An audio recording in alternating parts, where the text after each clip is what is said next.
Grammar Girl here. I'm Mignon Fogarty, and today we'll figure out what a lingua franca is, and then we'll talk about who versus that. This next segment is by Alexandra Eichenwald. When the Crusaders descended upon the eastern shores of the Mediterranean at the end of the 11th century, they had to communicate with each other, with traders, and with locals.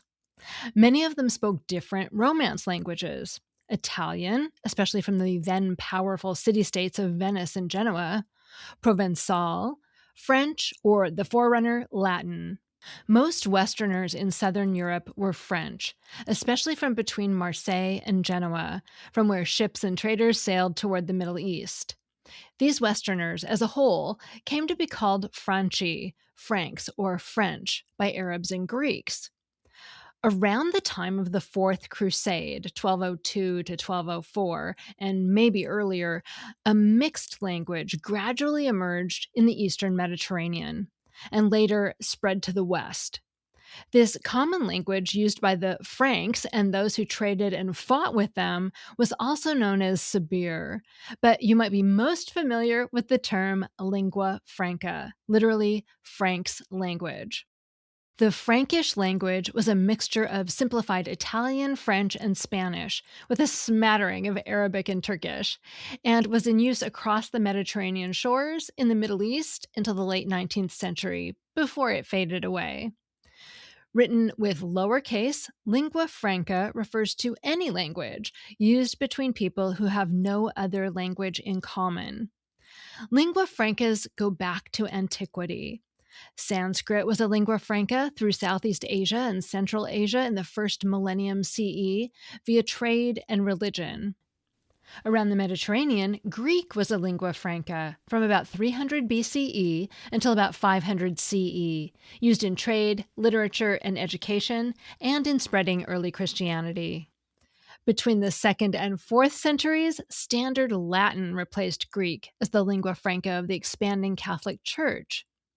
Latin took over as the pan-European language of religion, culture, and scholarship, and continued well into the 19th century.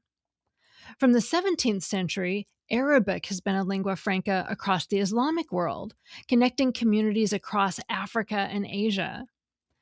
That same century, with the rise of France as an economic power, French gradually replaced Latin in many areas as the first global lingua franca of politics, diplomacy, trade, and education. French was the language of royal courts. Scholars, aristocrats, merchants, and diplomats would use French to talk and to write to each other. French continued to be the main language of international relations up until the end of the Second World War. After the 1940s, partly due to the growing influence of the United States, English has become the main lingua franca across the world. With the colonial expansion of imperialistic powers and their languages, Spanish, English, French, Portuguese, German, and Dutch, since about the 15th century, the name lingua franca came to be used as a common noun. Throughout European colonization, people from different language groups were forced to work together as slaves or indentured workers. They would communicate with each other and with their masters using a simplified language for limited purposes, simple commands, questions, and statements using a mixture of what each of them knew. Such makeshift communication is known as pidgin language, from the English word business. Pidgins can be used as lingua francas, too. Once speakers of a pidgin start marrying each other, a pidgin may become the sole language spoken by the next generation of children. It then expands into a fully fledged language, a Creole, used for all purposes. Creoles such as Tok Pisin in Papua New Guinea, Saranan in Suriname, Kristang in Malaysia, and Haitian Creole in Haiti are lingua francas used across these countries. A global language can also be of artificial origin. The end of the 19th century saw an explosion of interest in constructing global languages. The most prominent of these was Esperanto, the language of hope, created by Ludwig Zamenhof in 1887 as the international language, or a general lingua franca. Esperanto still boasts a couple thousand native speakers and many more enthusiasts, but is gradually on the wane.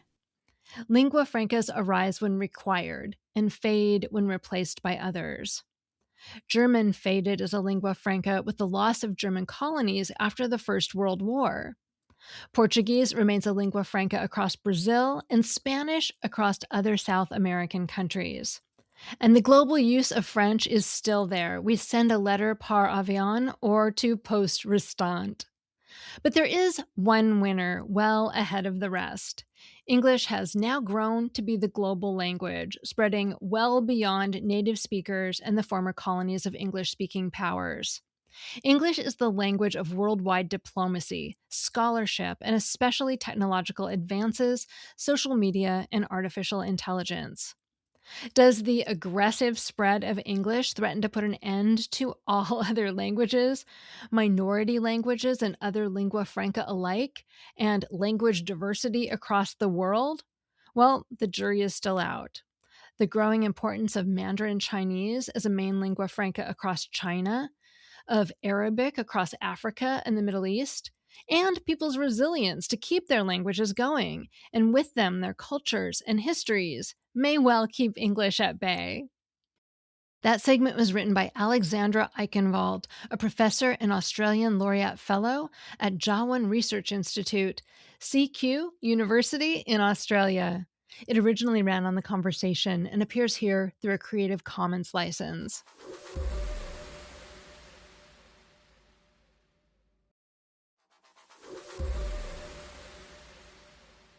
We'll start this next segment with a listener question.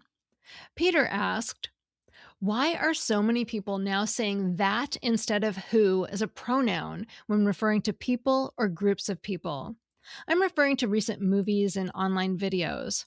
I grew up understanding that we should use who when referring to people and that when referring to non-people, such as animals or inanimate objects. Did I miss some crossroads that's happened in U.S. English? Well, thanks, Peter. This is a question I've heard since my first days of doing Grammar Girl, so it's not new. It's more likely that you noticed it at some point, and then once you fired up that particular neuron, you kept noticing it. Linguists call this the recency illusion, and it happens to the best of us. So you're also not alone in having been taught not to use that for people. Many people have been taught that you should not use the pronoun that to refer to a person. That a sentence such as, girls that have long hair buy more scrunchies, is wrong, and that it should be girls who have long hair buy more scrunchies. In fact, I was taught this rule, but it turns out it's a myth. It's not wrong to use who, but it's also not wrong to use that. I checked a bunch of major style guides. Garner's Modern English Usage, the Chicago Manual of Style, Fowler's Modern English Usage, and the Merriam-Webster Dictionary of English Usage all say that although it's always fine to use who, it's also fine to use that. For example, it's fine to write something like, girls that have long hair buy more scrunchies. Writers have been doing it for a very long time, and the objection to it is more recent. Chaucer and Shakespeare, for example, used that to refer to people, and Merriam-Webster notes that usage writers only started objecting to it in the early 1900s. I actually crafted that earlier scrunchy sentence to highlight the instance where Fowler says using that is most common, when you're writing about someone who represents a class rather than an individual person. In that sentence, girls that have long hair buy more scrunchies, we're talking about girls with long hair in general, not one specific girl. That's a little bit different from a sentence like, the girls who stole my scrunchie should give it back, in which I'm talking about very specific girls. Fowler would say that it's okay to use that in a sentence like that too, just that it's less common than doing so in a sentence where the person represents a whole class of people, like girls that have long hair, or boys that wear bandanas, or babies that cry. Fowler also covers instances in which you have a human and an inanimate object together. In those cases, you should clearly use that, especially when the inanimate object comes second. As in, I enjoy spending time with writers and songs that make me happy. And now I need to mention rules versus styles. Note that although in general grammar it's not a hard and fast rule that you must use who to refer to people, certain style guides do require it. For example, if you're following AP style, you are required to use who and not that to refer to humans. And now let's move on to animals. The Associated Press also provides useful guidance about animals, presumably because their writers find themselves writing about pets often enough to need clarification. The editors recommend using the pronouns it and that for animals, unless you know the animal's sex or the animal has a name. For example, if you were writing about a cat and you didn't know much about it, you'd write something like, "The cat that was stuck in the tree peed on the firefighters."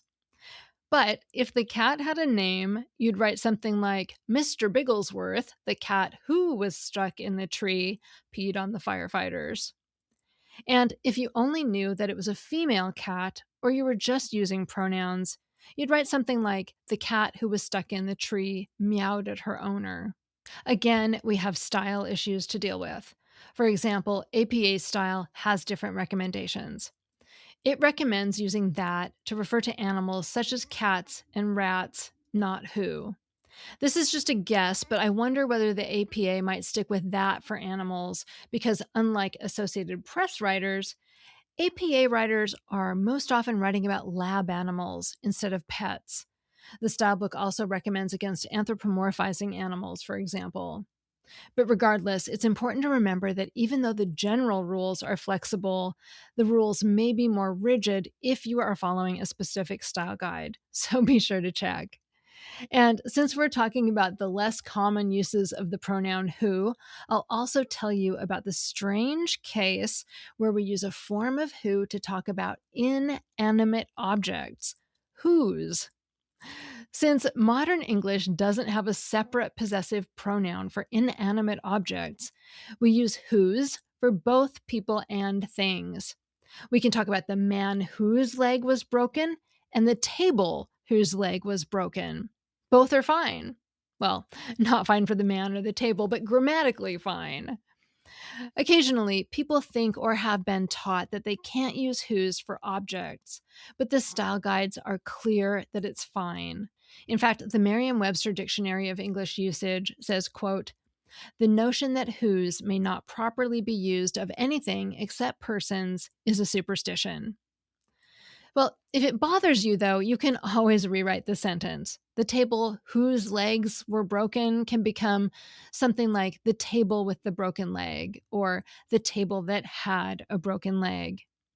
As always, when we talk about myths, I want you to know the facts, but it's also important to remember that there are people out there who believe the myths and will incorrectly think you've done something wrong. So if you want to play it safe, you can stick with the fake rules, but I want you to know what you're doing and to be able to make an informed choice. Thanks for the question, Peter. Finally, I have a FAMILECT story from Erica.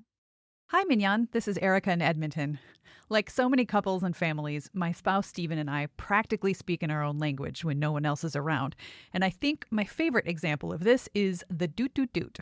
Stephen's favorite kind of dog is the kind of scruffy little white terrier whose face, from a distance, is made up of 3 black dots. 2 eyes and a nose. So when showing me a really cute picture, he'll point at each of these saying doot doot doot. Thus, eventually, doot doot doot became shorthand for an adorable little pup. So if I'm scrolling the hashtag dogs of Mastodon, I might stop and say, "Ooh, look at this cute little doot doot doot." So while it's certainly not our only FAMILECT, it's definitely the most adorable. I love it. And it immediately made me think of the pictures of dog faces that early AI systems couldn't distinguish from blueberry muffins. I don't think they were terriers. I think they were chihuahuas, but they all had the 3 black doot, doot, doot dots on their little white faces. I'll put a link in the show notes for people who've never seen it. It's funny. Thanks for the call, Erica. Grammar Girl is a quick and dirty tips podcast. Thanks to Morgan Christianson, Rebekah Sebastian, Dan Feierabend, Steven Shapansky, Holly Hutchings, Nat Hoops, and Maram Elnageeb, who's lived on 3 different continents. And I'm Mignon Fogarty, better known as Grammar Girl. That's all. Thanks for listening.